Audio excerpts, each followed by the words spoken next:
everyone! So welcome back to my channel. It's been a while, no? Last na tong upload diri sa video sa ako ang YouTube channel is tagal-tagal na, sobrang tagal na. So, ano nga ba pag-uusapan natin dito? Why I decided to make this vlog again.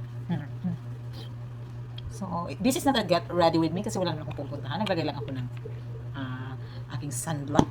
At saka mag-lipstick lang tayo para hindi naman tayo masyadong maputla sa video na ito. Hello everyone! Kumusta po kayong lahat? This is Mommy Jess at wala na pong update. Matagal na sa buhay ko dito sa YouTube ko. I'm still a breastfeeding peer counselor. At meron na akong Amuma Clinic. Magto 2 years na siya actually this year. Sa February. At i-celebrate natin yan ngayong March, sa birthday mismo ni Alexis, yung eldest ko. Kasi siya naman talaga ang rason kung bakit nagkaroon ako ng Amuma. Nagkaroon ako ng lactation center. At nagpadede tayo, hindi lang sa mga anak ko, kundi sa mga babies sa ating community. So, hindi na mabilang. Napakarami na nating natulungan. But, hindi po yan ang pag-uusapan natin. I remember, I promised you before kung paano tayo naging isang minimalist. Ayan. So, minimalist. When I married my husband, bago kami nagpakasal, dinala niya ako doon sa bahay nila. Kasi yung pag-aasawa namin whirlwind eh. Nag-oo ako o sinagot ko siya nung February 3, 2012. Tapos, nagpakasal kami ng May. So, ganun kabilis. So, hindi kami masyadong magkakilala. Kasi nga, nirefer lang siya sa akin. It's complicated to actually tell the whole story in this short video, no? Pero yun po ang katotohanan. And, unfortunately ba? Or fortunately, we lasted long. It will still take time para ma-build yung marriage. Kasi marriage, hindi nag-e-end sa kasal lang. So, kailangan win-workout yan, di ba? So, yan. Paano kami naging minimalist? My connection promise yung ikikwento ko. Dinala ako ng asawa ko doon sa bahay nila. For the first time, pinakilala ako doon sa mama niya. Mama na lang kasi niya ang naiwan doon sa bahay niya. At nakita ko yung bahay nila na napakaraming gamit. Hindi lang basta-basang gamit, no? Sako-sakong gamit na halos wala nang mahigaan. So, yun pala, yung nanay niya, isang hoarder. Kung may nakita na kayong pinalabas, basta documentary about hoarding, ganun yung mama niya. Mahilig siya mag-hoard ng mga gamit. And for me, I respected that, no? Kasi it's personal.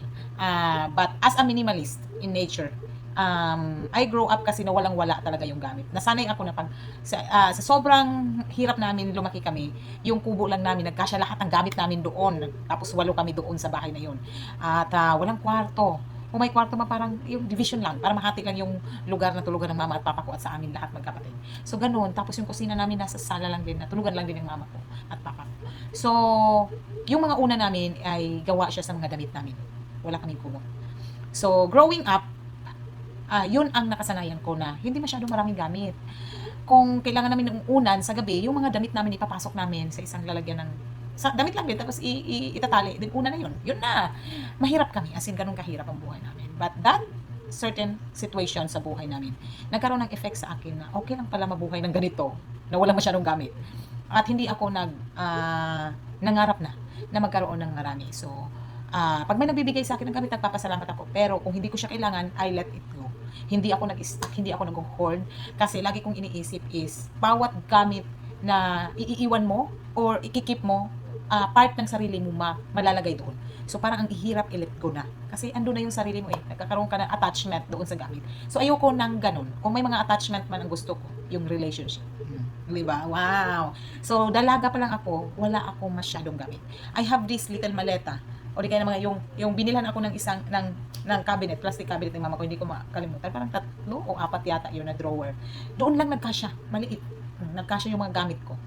Tapos, nung umalis na yung mama ko, nagkaroon ako ng freedom na mag-travel with myself alone. Kasi masyadong yung mama ko sa pag-travel namin noon. Hindi niya kami hinahayaan. So, nagkaroon lang ako ng isang maleta. Maliit lang na maleta, yung pag 7 kilos. So, every year, chine-check ko yung maleta na yun, kung may lalagpas, tinatanggal ko. Kung may bago akong nabili, yun ang i-fit ko. Pero hindi na ako nagdadagdag. Ang ginagawa ko, tinatanggalan ko at nilelet ko. Either binibigay ko or binibenta ko. So, yun po ang buhay ko. So, ngayon na may asawa ako, mas nagkaintindihan kami ng asawa ko na ang pagiging minimalist ko ang dapat namin sundin. So, our house is a minimalist type. Wala siya masyadong gamit.